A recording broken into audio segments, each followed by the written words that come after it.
Yo, what is up guys? Welcome back to the SUPES channel. My name is Matthew Ramos, and on this channel I aim to entertain, inform, and inspire using the topic of discussion as always, which is superheroes.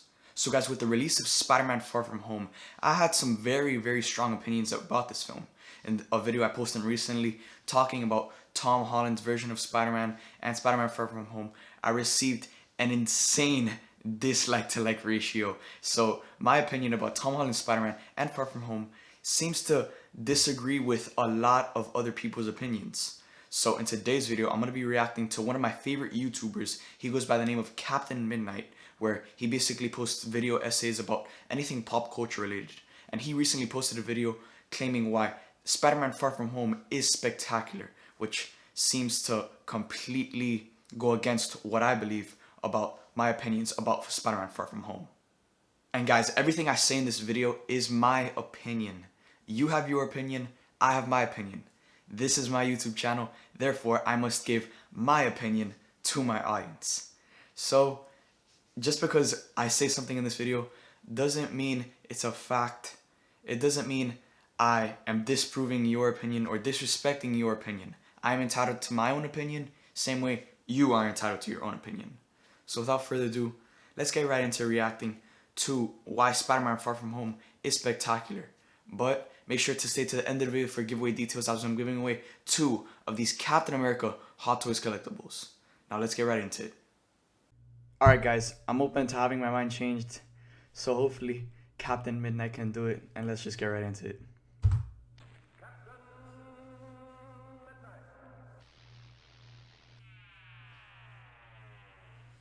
This video is brought to you by Curiosity Stream, and it contains Throw on the sponsor. Spider-Boy, Iron Boy, Iron Man Jr. In my time on this channel, That's what I've he is. made maybe more than my fair share of videos about the He's MCU not Spider-Man. Spider-Man.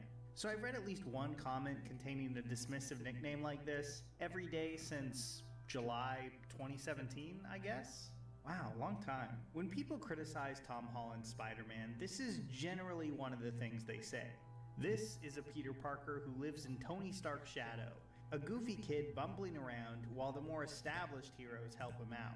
He's a glorified sidekick who has to lean on Iron Man's tech to get anything done.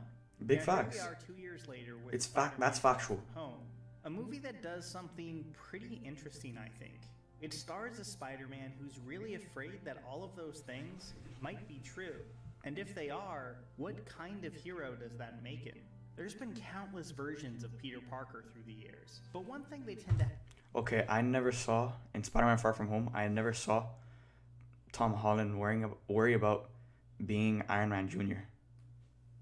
have in common is being racked with a certain amount of insecurity. I never saw him struggle, and a little like how we see Garfield Peter right now. doesn't have the ironclad ego of Tony Stark, or the moral certitude of Steve Rogers, and he knows it. Peter is overwhelmed at the amount of questions being thrown at him about if he's going to be the one to step up and lead the Avengers after Tony Stark has died. I've seen a lot of criticism thrown at both Far From Home and Homecoming for having villains that directly relate to Tony Stark and his company. Guys, alright, this is another one of my criticisms. Why are all of Spider-Man's villains, Mysterio, Vulture, they're Iron Man villains in the MCU. Vulture had that animosity towards Tony Stark because Tony Stark's damage control put him out of a job.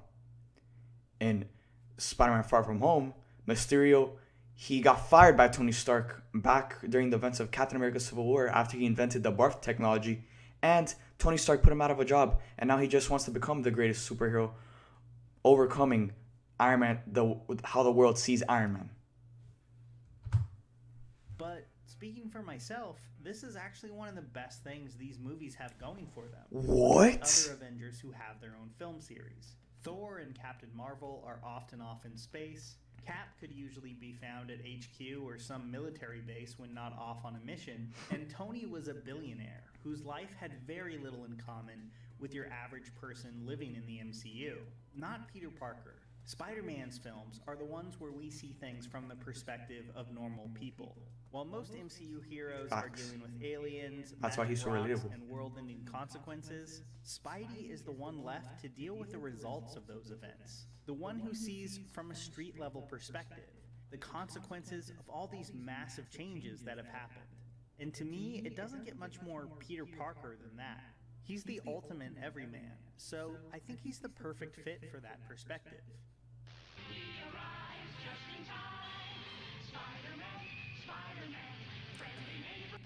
Far From Home is a movie that has to serve two purposes at once. It needs to function as both a sequel to Homecoming and give us our first look at the world of the MCU post-Endgame. And those are two films with very, very different tones. How you think it balances those two things is probably a decent indication on how you'll feel about this movie. It didn't balance it very well at all. The film begins with a montage of all the heroes we lost in Endgame. In Spider-Man Far From Home, I wanted to see Peter actually dealing with grief. I wanted them to have kind of more of a darker tone. But in Spider-Man Far From Home, they kept that comedic tone throughout the entire film. I never had an opportunity to feel bad for Peter as he was, dwelling over the loss of Tony and after the events of Endgame. Because they kept that, funny comedic tone, I never felt like anything, I could never take anything seriously in this movie.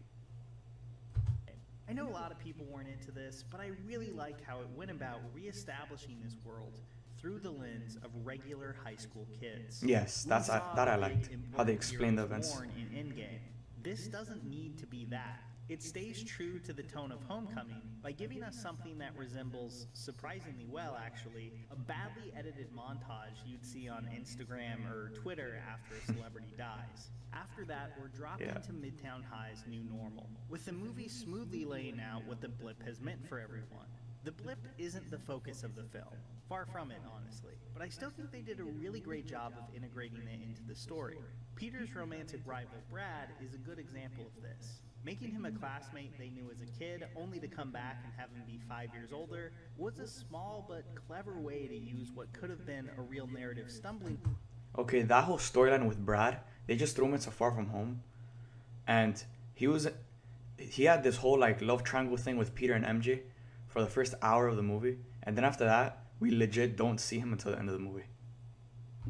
It's like they completely throw away that storyline mid-movie. Like that, or Peter's teacher describing how his wife faked her own blip to leave him, weren't just funny. They made the MCU feel like a living, breathing place in a way that we don't get to see very often. Is it a little convenient that none of the major players from Homecoming seem to have blipped? Yeah, definitely. And I really would have appreciated at least a stray line here or there about how someone tried to text Liz when they got back only to find out she was 5 years older. I think something like that would have gone a long way to at least lampshade the issue. But overall, I mean, come on, 50% of the population is a lot of people. So even if you're the kind of person who gets really hung up on that kind of thing, I wouldn't call this a huge problem for the movie. Probably much more important is how you feel about the teen dramedy aspect of the movie, which, maybe even more than the action, is what both this and Homecoming live and die by. And I understand this can be very easy to dismiss. Spend 5 minutes online and you'll find comparisons to the Disney Channel and people writing it off as simple teen romance.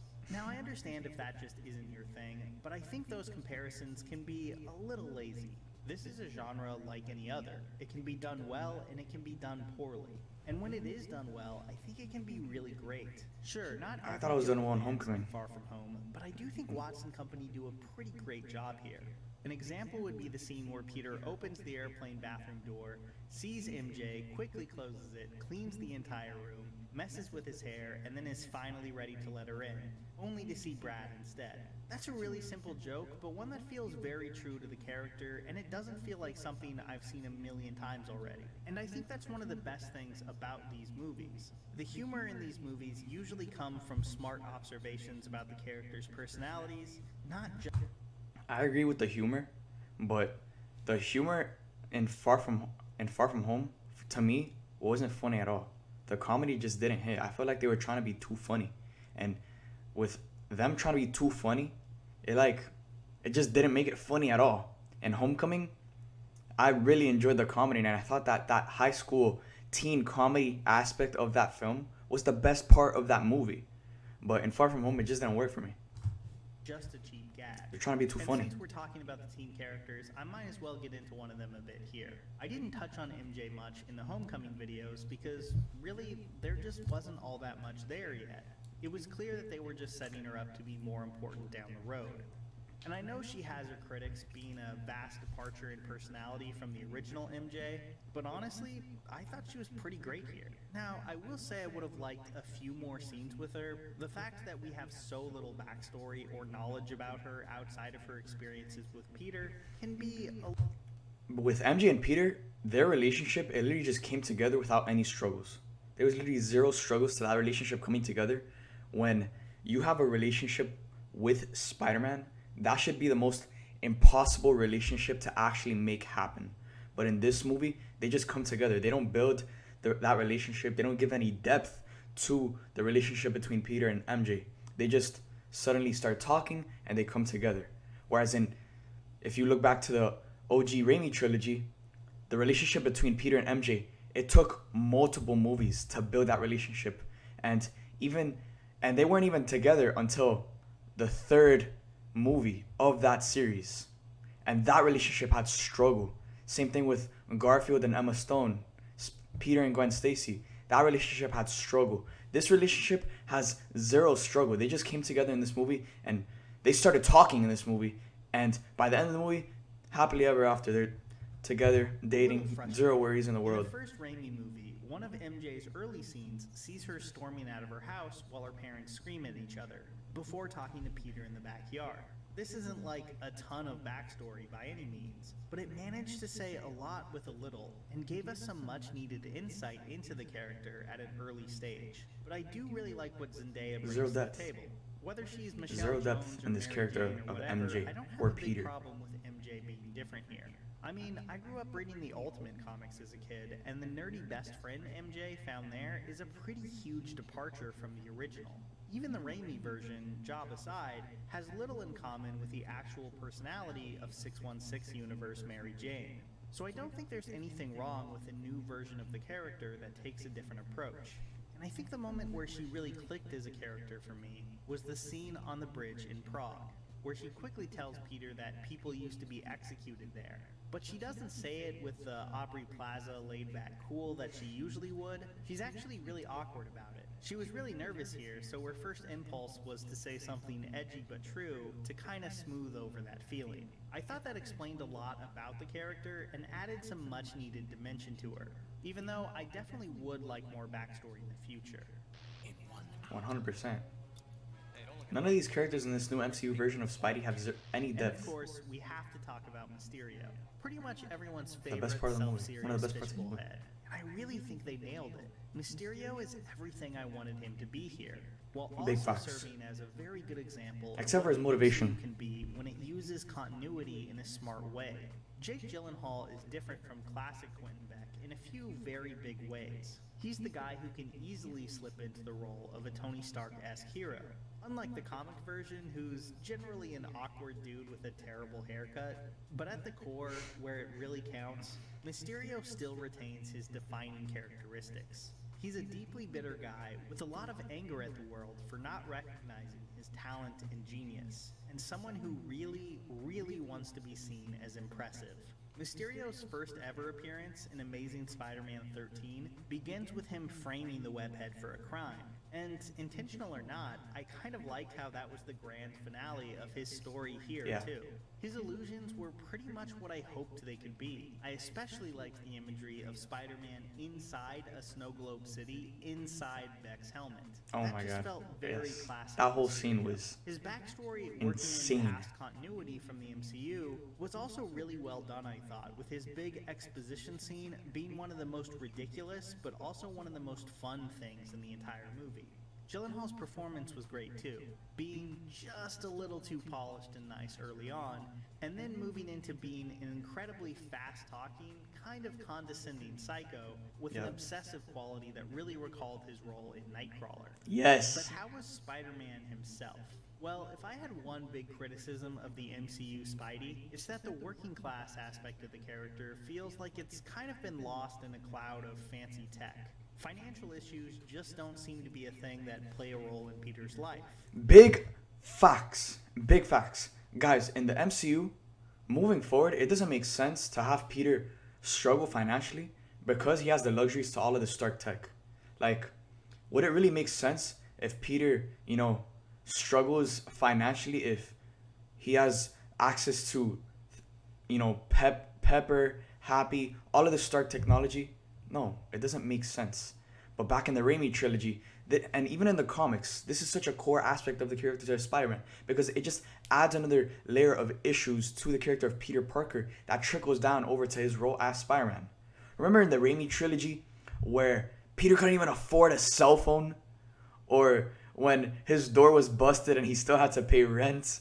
That's obviously not, an issue for Tom Holland's version of Spider-Man. This kid has no issues financially, and I don't know, I feel like as a hardcore Spidey fan, that's such a core aspect to that character because it just adds another layer of problems. As it hasn't been brought up very much since Civil War.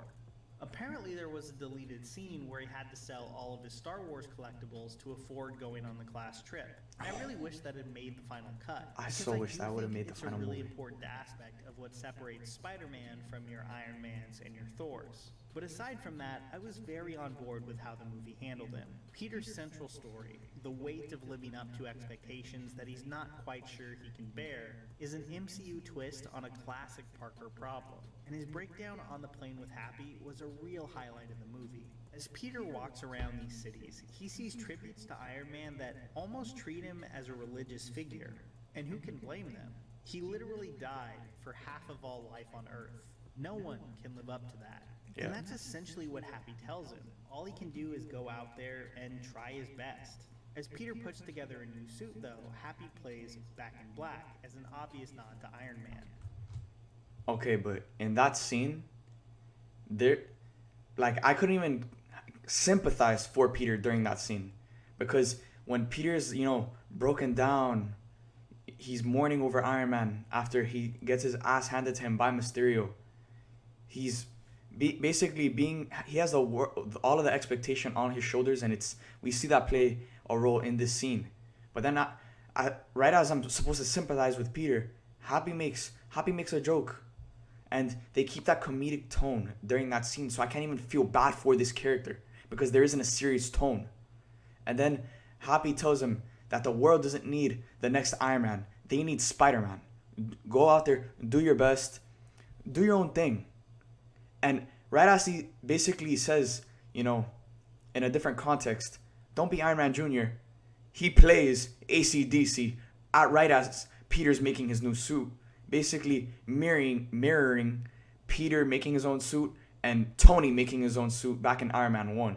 So how are you gonna tell us and try to storytell Spider-Man becoming his own hero, but then you keep on, first of all, killing the depth of the scene by throwing in comedy, and then on top of that, basically contradicting yourself by trying to mirror Spider-Man scenes with scenes from Iron Man 1. This probably bothers some people, but I think it makes sense for this Spider-Man. Tony Stark has played a huge role in his life. And as much as Homecoming skeptics may hate that, I feel like it would be weird for Far From Home to downplay it. He was really inspired by Tony Stark in this universe. And I don't think that makes him any less Spider-Man. And not Uncle Ben. The core of the character was and remains that sense of responsibility and balancing that with his personal life. Which is I never saw a sense of responsibility in this movie. Okay, I'm usually one to complain about third act MCU battles going on too long, but I have to admit, I was really engaged throughout the whole thing here. Karen, Spidey's AI from Homecoming, is really nowhere to be found. Probably because he has Beck or Happy to talk to for most of the movie while he's in costume, so it's just less necessary. I also just thought this movie did a better job with the action set pieces. Spider-Man was fast, fluid, and always improvising. The action was the best Spider-Man action I've ever seen in a live-action Spider-Man movie. Pulling this off energy that just felt right to me. This is really specific, but I've always loved when Spider-Man's web shooters run out or aren't totally working, and he has to work without them. Spectacular Spider-Man captured that really well, and finally the movies really have here too. There was less an emphasis on gadgets and different styles of webbing, and a lot more of just Peter thinking on his feet during combat. So while no one is gonna mistake John Watts for like George Miller or anything, I think he managed a big step up in how he directed this stuff, both in the final battle and in the illusion segments. I just don't think John Watts is fit to handle the character of Spider-Man. Post-credit scenes, which are huge. The last one with Nick Fury, I actually wasn't that into. I thought Fury came off as both really dull and kind of dumb for the majority of this film, and while this scene explains that away, it still wasn't exactly exciting. I just don't care enough about the MCU Fury at this point to be all that interesting. Definitely the more shocking post-credit scene was the mid-credit scene with J. Jonah Jameson. J.K. Simmons as a new, modernized version of J. Jonah Jameson was definitely cool. But more importantly, this scene totally changed Peter's life going forward. When people say this movie has no consequences for Peter Parker, I honestly do not get it. Avoiding his responsibility as a hero and passing Tony's glasses off to Mysterio obviously had massive consequences for him. His life will probably... Yeah, I said there was zero consequences for the character of Tom Holland's Spider-Man. And in Far From Home, the only consequence that he has in that movie comes at the end and wasn't even explored in this movie. He gives the glasses to Mysterio. Mysterio is in power now. Everything goes down with Mysterio. And then the first consequence that Spider-Man has ever faced in the MCU is revealed in the post-credit scene. And isn't even going to be explored until the third Spider-Man movie, which isn't going to come out until 2024. So now you're going to tell me that the first time we saw Tom Holland Spider-Man was in Captain America Civil War in 2016.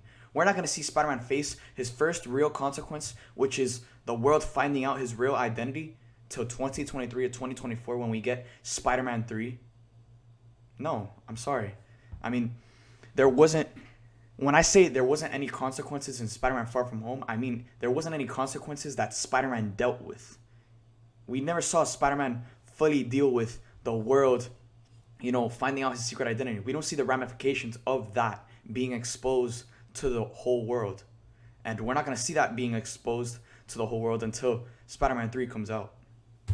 Probably never be the same now, and that's all a direct result of his actions. I'm thinking this signals that the next Spider-Man movie will probably have a bit more of a dramatic tone. But Hopefully. Either way, it got me very excited to see where they go next. Kraven, the Green Goblin, even the Sinister Six. There's so many possibilities. After this movie, it doesn't look like they're going Sinister Six route. I really liked Far From Home. I wouldn't call it my favorite Spider-Man movie, but it lived up to my expectations and sold me even more on this version of Peter Parker. It'll probably be a while before we see him again, but honestly, this street-level perspective on the MCU, with Spider-Man's petty, ego-driven villains, is maybe my favorite little corner of this universe, and I had a great time revisiting it here.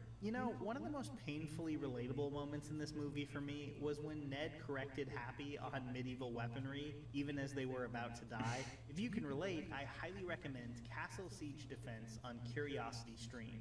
This is a documentary about tearing down your preconceptions of what medieval castle warfare was like, and giving... I don't know what he's saying here about this whole Castle Black thing, but that whole scene where Happy threw that shield, and he's like, how does Cap do it? That was everything. I think that drew one of the biggest laughs for me in the whole movie, for sure. From the founder of the Discovery Channel, this is a great streaming platform if you love... Alright, get that sponsor. Get that sponsor. Get that sponsor money.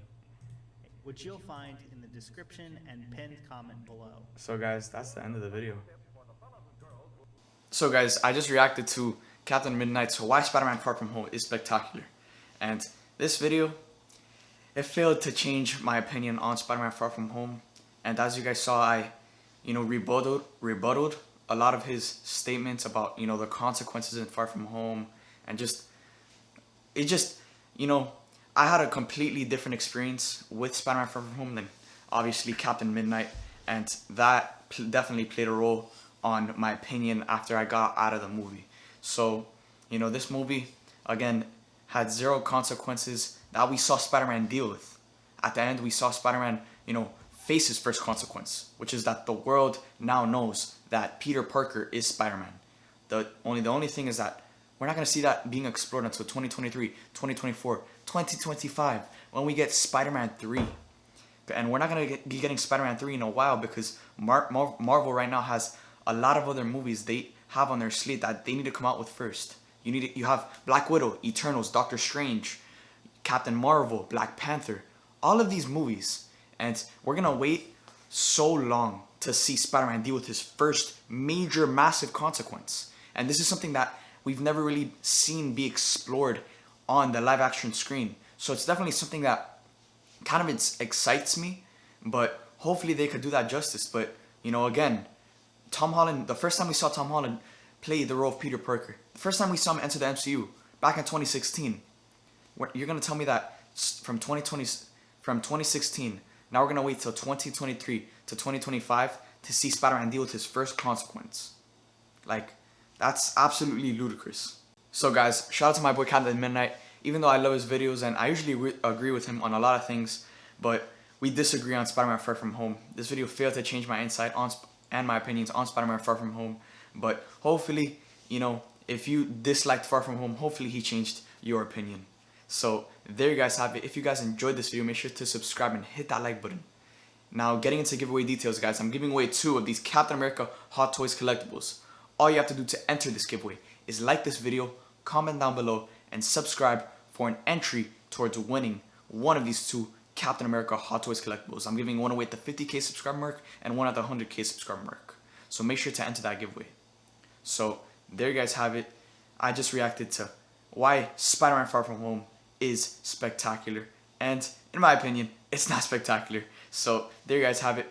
Thank you guys for watching this video. I hope you guys enjoyed, and I'll see you guys next time.